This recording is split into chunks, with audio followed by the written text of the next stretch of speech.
avant de te dire, OK, j'ai besoin d'un emploi, je veux changer de l'emploi, ou alors, je veux travailler avec cette société, la première chose que tu dois faire, c'est de faire l'inventaire personnel.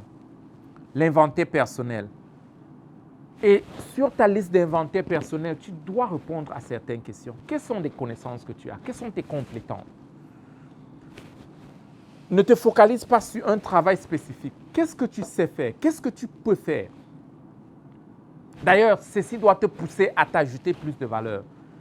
Peut-être tu sais parler en public, tu sais enseigner, tu sais peut-être t'occuper des enfants, tu sais cuisiner, tu sais laver des habits, tu es un bon photographe, ou alors tu es un bon acteur, journaliste, quel qu'en soit ce que tu sais faire, fais l'inventaire complet. Peut-être tu es un expert en arts martiaux, peut-être tu sais faire la sécurité, quel qu'en soit ce que tu fais, tu dois faire l'inventaire, tu dois le mettre sur un papier complet. Peut-être tu es un comédien, tu sais comment animer la foule. Quel est ce que tu sais faire? Ça, c'est le premier point. Maintenant, si tu as la liste de tout ce que tu sais faire, qu'est-ce que tu es vraiment bon dessus? Qu'est-ce que tu es bon? Qu'est-ce que tu fais très bien?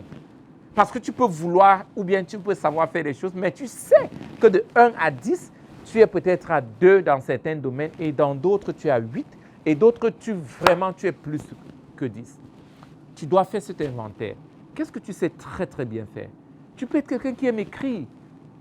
Tu peux être quelqu'un qui aime travailler avec le physique et tu le fais très bien. Tu peux être quelqu'un qui travaille avec les mains et très bien.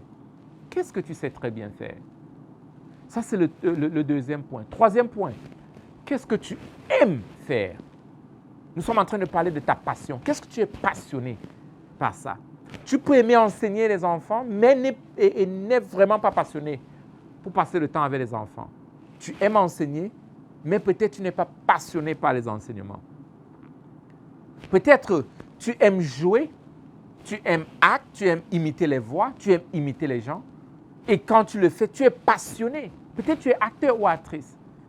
Tu aimes faire la comédie. Et tu es passionné de cela. Peut-être quand tu travailles avec les mains, tu peux créer, fabriquer quelque chose, peut-être comme ce bureau par exemple. Tu peux aller de 7h à 2h, jusqu'à voir le résultat. Peut-être tu es passionné par ça. Peut-être tu aimes la comptabilité, tu aimes les chiffres, tu aimes dessiner. Quelle est ta passion?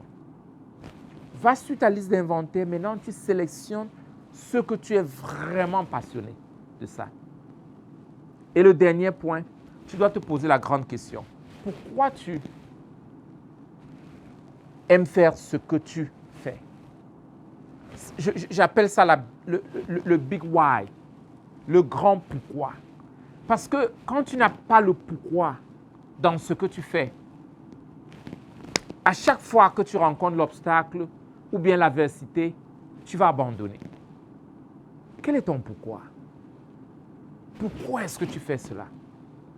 J'ai discuté avec un coach dernièrement. Elle m'a dit, vraiment, elle était en train de m'expliquer que quand elle avait 7 ans, elle a vu sa nourrice taper sur un enfant qui avait faim. Sa nourrice a tapé sur elle pour la première fois. Parce que l'enfant avait faim et il y avait la nourriture. Et la nourrice ne voulait attendre jusqu'à 17h pour nourrir l'enfant. Et il était presque midi. Elle ne pouvait pas se ressaisir. Elle a pris la nourriture, elle a donné à cet enfant. Mais sa nourrice l'a tapé pendant au moins 8 heures de temps. Et depuis ce jour, c'est comme si quelque chose a émergé en elle. Elle n'aime pas voir les enfants souffrir de famine.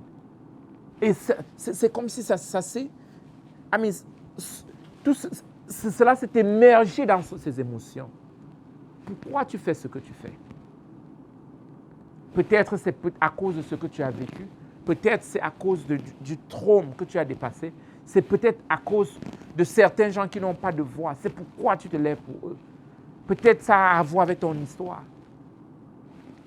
J'aimerais que tu donnes la raison. Vas-y, réponds à ces 4 points. Fais l'inventaire. Prends ce que tu es très bien dessus. Prends ce que tu es passionné dessus. Et donne-moi le grand pourquoi. Ça, c'est la première liste. Et demain, nous allons parler de quelque chose plus approfondi. À nous revoir demain.